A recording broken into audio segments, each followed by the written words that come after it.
1919 we moved out here, but the government bought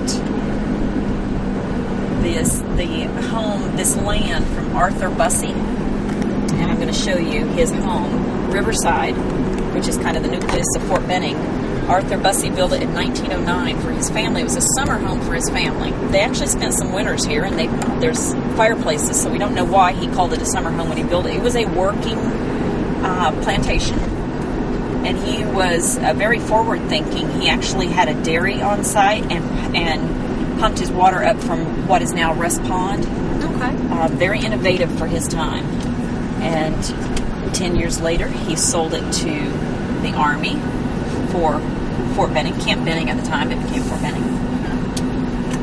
And it's been the home of all of the commanding generals ever since. Riverside, Arthur Bussey was very proud of the fact it started as a couple miles away. There was an old meeting house out, and it was considered old at that time, and that was 1909. An old meeting house out in the woods, and he carted it through the woods using mules without damaging a single tree, and it became the kitchen. They built Riverside around it. So at the back of the house, you'll see the extension, and that all started as a meeting house way out in the hinterlands of Fort Benning. And you'll find all this information. I know I'm rambling, but if you go to our website and upload download the printed version of the historic tour, you'll find more of this information. Tell me the website again for that? BenningMWR.com. The National Infantry Museum was on post before they built the new one, so there was a field across the street with all the monuments. Now, I'm led to believe all these monuments will eventually be moved over to the National Infantry Museum. I'd like to be here when they try to move them. Okay. Somebody's going to break a back. But when I was a reporter, they would dedicate one, every couple of years or something, they would dedicate a monument, and it was very, very cool to come and meet the veterans and get the story behind, what led to that. Now, what is that? This old kind of red roof building back there. Okay, this is the original hospital on Fort Benning, and then it became the National Infantry Museum. During World War II, if you had come here during World War II, this would have been the hospital, and this field was covered in small outbuildings, which were, because they outgrew the hospital immediately because of the war, they had offices out there, and it was an extension of the hospital that just covered. I've seen pictures of it, buildings just covering that field, and it was part of this hospital. Hey, I'm Denise. I'm here with Matt Young. He's the Director of Education for the Infantry Museum. Tell us just a little bit about what we can expect going in there. The National Infantry Museum is about 2 years old. We just celebrated our 2-year anniversary. 190,000 square feet, and it tells the story of the infantrymen from the American Revolution all the way up to present. So 236 years of American history all wrapped up inside. That's really exciting, and I heard that y'all had something like 2,000 visitors just today. That's about standard on a graduation day. We have our military graduations that happen out in the field behind us, our parade field. So that's pretty standard. In our 2 years in operation, we've had about 750,000 visitors. That is awesome. And they're from all over here too, right? All 50 states, and last we checked, something like 35 foreign countries. Maybe even more than that now. Very good. Now, y'all also host events here. What kind of events do y'all do here? We've had wedding receptions. We've had birthdays. We have retirement parties, OCS formals, graduation formals. Holiday parties are very popular. As a matter of fact, believe it or not, we're booking holiday parties now. So it's a great time to call. It's a great venue, a very unique venue.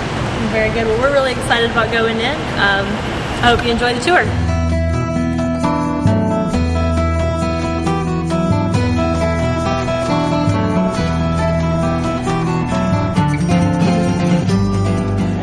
Alright, we're going to the entrance inside the National Infantry Museum.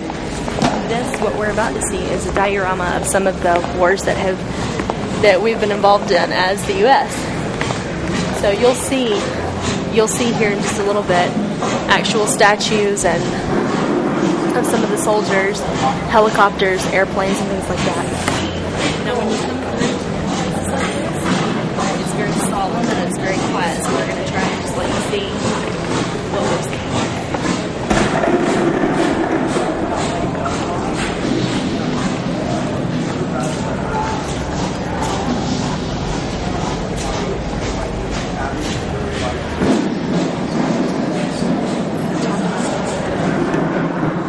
This is the Battle of Antietam.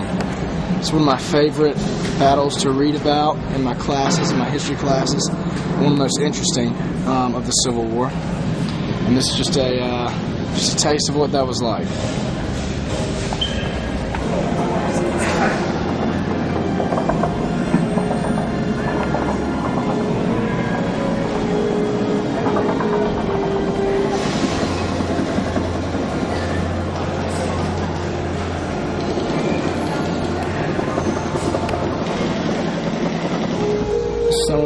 Some of the more recent stuff that's been going on in Iraq. Some of the stuff they're doing. The tanks, modern weapons. And these are what the tanks looked like in 2003.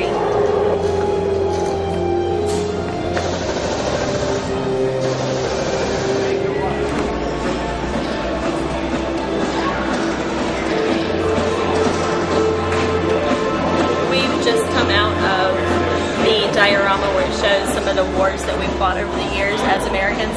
We're about to see a couple of the new technology and weapons that the Infantry Museum has shown to kind of let us know what's going on now.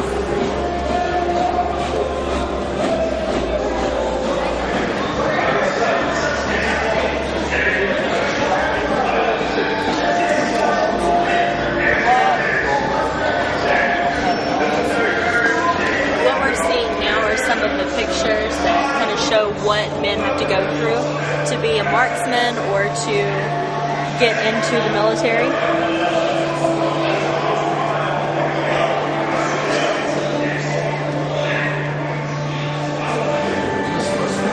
This is a little model of a CS gas mask, which is also what they call tear gas nowadays for riot control and whatnot.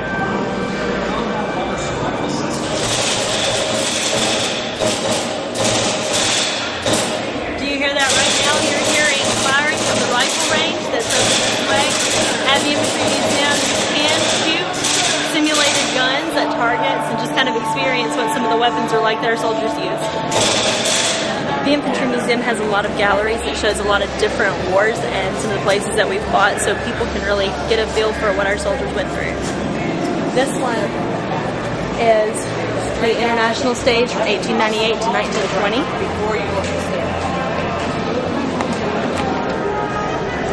These are some of the newspaper article headlines that were really prevalent during that time period, with World War I and the Spanish-American War.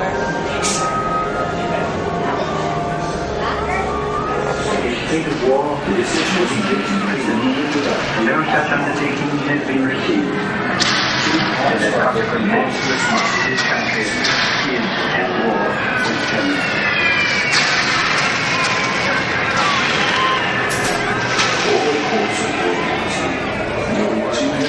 Those documents will be called upon to clarify the status of United States-Japanese negotiations. Washington. Navy Secretary Knox has declared that the foreign of the bombshell. Knox said in effect that a collision with Japan is inevitable. Looks almost real. American factories have achieved the impossible. Where automobile fenders once were made, aircraft An old propellers Jeep. are turned out by the thousands. Where watch cases and compacts once were made. These are some of the things that the Nazis looted and sent back to Germany. In 1945, the Allies found the loot and created a program of restitution. So these are some of the things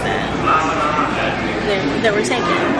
This is Korea, most of the Korean War. Actually, something that a family member of mine was in.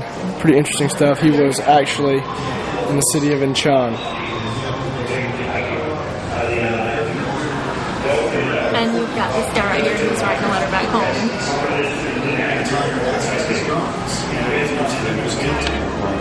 This is the Hall of Valor. It shows recipients of the Medal of Honor.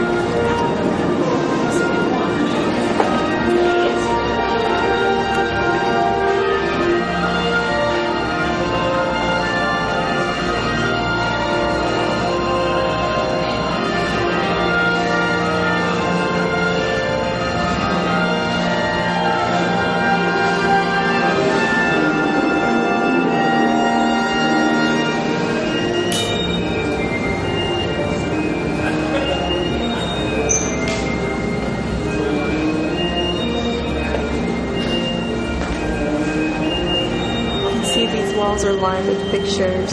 Some of them don't have pictures, it's just metal.